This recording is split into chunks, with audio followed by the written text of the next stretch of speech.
All right, good afternoon, everybody. It's Jay again, and I have a really exciting video for you guys. I know you like to see other yards other than just mine, so as I stop by a client's house and they've got their food forest a little bit more progressed on, I'm going to do some of these little videos and show you what they've got happening. So I am actually in Apache Junction right now, and if you didn't know any better, you would swear that this is Jake Mace's front yard. His old front yard anyway, let's put it that way. And he's got this set up almost exactly the same in the front yard here, where you've got just basically enough space to park your cars here, and then you've got this entire beautiful food forest right in the front yard. So let me see if I can back up here so you guys can see this. This is incredible. This is right off the street, guys. So you can see that there's a wonderful mix of plants in here. And in fact, this is so dense and so much jungle here that I don't even think I could get through here. This is actually a little bit more densely planted than I have. And to see something like this in somebody's front yard is absolutely amazing. As I kind of walk in here, you can kind of see how full this is. And the whole entire front yard is in the shade. And I'll tell you, one of the biggest saving graces out here to get this food forest started is, of course, the Moringa trees. So there are a bunch of Moringa trees right out here in the front yard that are shading and providing a little bit of cover and help for the rest of these plants. Wow, you guys, I've seen a lot of densely planted yards, but this is probably the most dense I've ever seen in a front yard. This is completely packed full, and a lot of it's edible stuff. He's got a few cool plants in here that just provide, shade and cooling and microclimate, like your castor beans. But for the most part, a lot of this stuff is fruiting, and you can see it also goes above his house there. So we've got plums in here. We've got citrus in here. We've got moringas, huge pods in here. We've got a lot of the moringas are flowering, which of course is bringing in a lot of the pollinators. We've got a lot of citrus, and it just kind of flows right out here onto the street even. You can see the grapevines are kind of taking advantage of a little bit of the sun out here.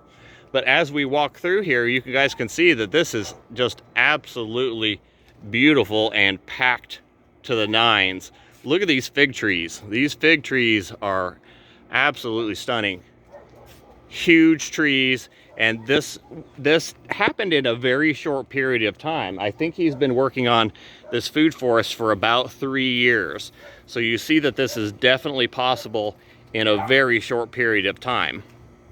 And guys, this is just the front yard. Let me see if I can back up here and get a better full view picture here. I'm hoping you guys can see this.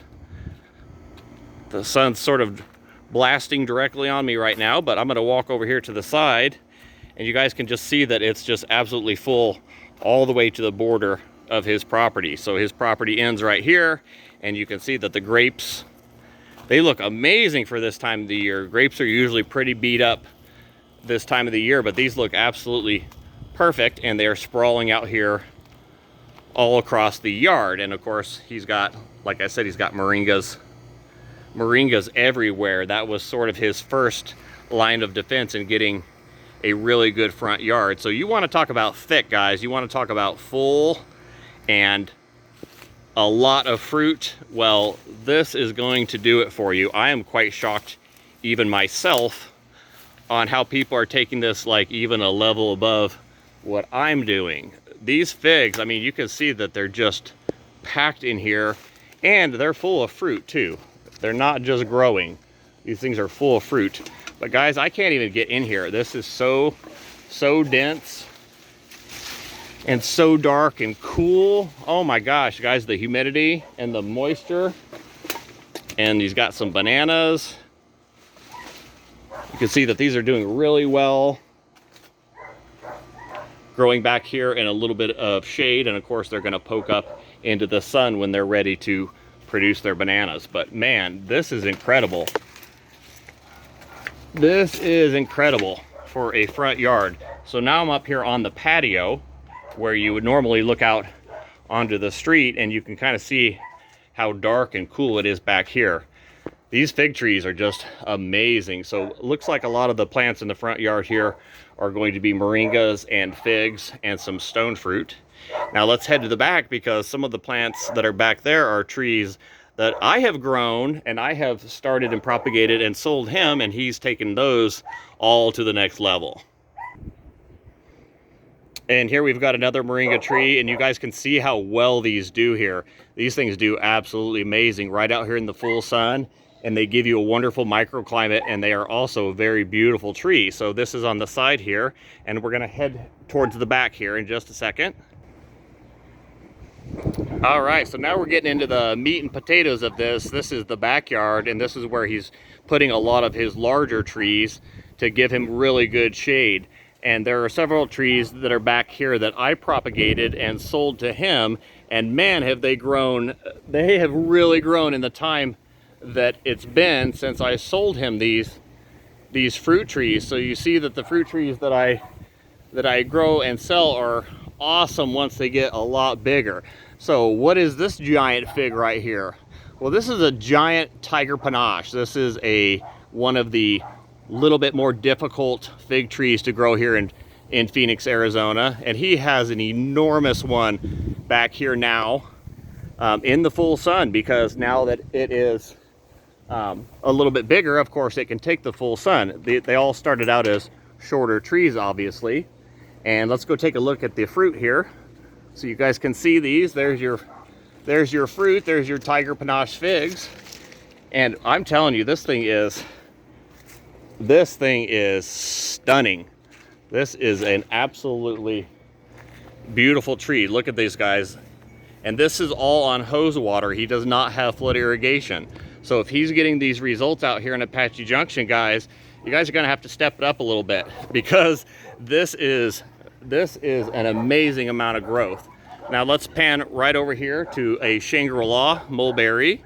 And this is also one that I sold him, and you can see that it has gotten enormous, gigantic tree out here, and providing a lot of the shade for the chickens. The chickens and the ducks are on these movable paddocks here, and he can kind of move these around the food forest to give the chickens the nutrition and the food that they need.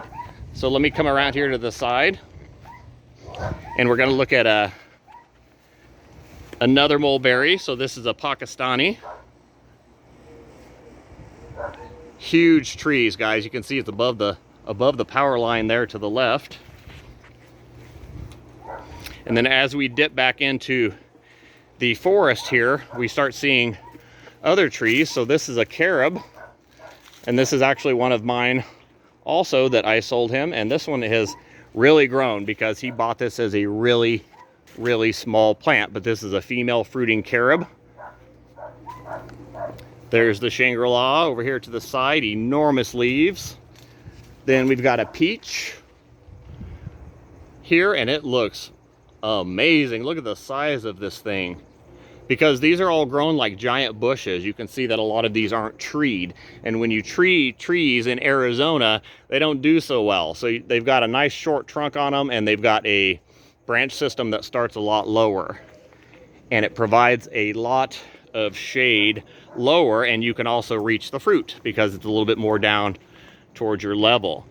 But this yard has completely changed, because last time I was here, none of this was here, and this was all dirt and desert, and he was sort of just getting started. Look at the size of this Barbados. This is a Barbados cherry. Jujubes, gigantic jujubes. They've got fruit on them, and they are of a really good size and nice and green. Look at the size of these. So we've got two sitting right here, right next to each other. Two different kinds of jujubes. An olive that he put in not too long ago.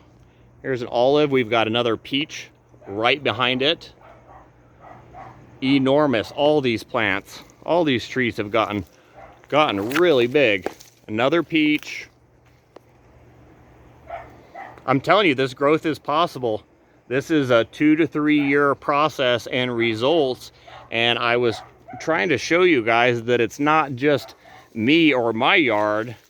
There's a lot of people that are getting this same result. So this is a giant moringa, also in the back. I mean, you almost lose track of where you're at back here. Just like my house, you almost have to see it and feel it to get the true sense of what's going on here. Fruit just pouring off the trees everywhere that you look. There's the Barbados. And then I wanted to show you guys this too. So this is another Pakistani mulberry. And this is also one of my trees. Look at the size that this has gotten in 2 to 3 years. These things will grow crazy for you. There's just fruit everywhere you go back here, guys. Apple trees. It's got a huge apricot right here. Grown perfectly like a bush, so you get all your fruit, and then it also protects the core of the tree. Pomegranates. Date palms. Let's see if I can get through here. Some nice pomegranates. Putting in some date palms. More pomegranates. Look how much fruit those things have on them. They have so much fruit on them that they're literally being yanked over to the ground. Look at those pomegranates, guys. I think we've got this nailed. Man, that one little branch, that poor little branch, is just straining under the weight. Tons of fruit. Highly productive. Literal food forest he has going on here. Mulberry, moringas. So you guys can see which trees are extremely successful here. Another pomegranate, also full of fruit. Another moringa over here to the side. So he's just got going on this, and it is a wonderful start. He has quite a bit of room here still on the sides of the property, on both sides, to add a whole bunch more, but he's got his irrigation lines ran, or his water lines ran, I'm sorry. And man, let's just see if we can. I'm telling you guys, this is just like my house, if not a little bit more dense, because even I'm having to fight to get through here a little bit. But yeah, he's got the full 9 yards here. He's got ducks, he's got chickens, and I believe I saw a turkey over there somewhere too. So I think he's got turkeys too. And he runs them through the system out here, and he's got these movable, like I said, these movable runs, so that the chickens, and the ducks don't tear up or eat too much of one area at a time, and then they're going to poop and add fertility to that area, and then he can just move those around in here in the food forest and let them make good soil in different places. But everywhere you look around here, I keep missing things. Here's another fig here. I keep missing things, but everywhere you walk back here is nice and shaded. You guys can kind of see how it looks here. Let me see if I can sort of pan around here. But extremely full in the backyard. Like I said, he's sort of taken this to a level that is beyond some of us here. So yeah, guys, it can be done, and it can be done even in Apache Junction. No excuses. Just because you're far out of the city doesn't mean you can't grow your own fruit. He's also, like I said, he is on hose water. He is not on flood irrigation, as are 99% of us. We don't have the flood irrigation. So we have to figure out a way to do this, of course, by adding mulch and compost. And I'm sure his soil, if I dig down in here, is about like mine. Nice black, rich black soil around these trees, because there's so much fertility out here. All right, guys, so that is about it. I just wanted to go over another food forest that I had a little part of here, especially some of my trees. I wanted to get those documented, because I do like to show people that these things will work, and that my trees are incredible because they're all locally grown, and I adapt every plant to the valley. Oh, he's even got asparagus out here. Guess you see something new new each time. So yeah, he's even got asparagus out here. But you can kind of see that he's got a lot of room left here, and he's only just got started on this. So this is a wonderful property, wonderful project. You guys know I love plants and trees. Absolutely love them. So I love seeing a forest system like this develop that is at the hands of somebody else. See, I missed things. I missed all kinds of things. There's a big apple back there too. Big apple back there and another olive right here in front of me. So I've obviously missed some things, but you guys get the point. It can be done here and it can be done really well. He's even got some cactus in here. Even got some cactus in the forest system. All right, guys, that is it for today. Thank you for watching, and please subscribe if you are not. And I'm going to be doing some pretty cool prize giveaways here pretty soon. So definitely hit that subscribe button, and we will be giving away some beautiful trees here very shortly. All right, guys, thank you for watching.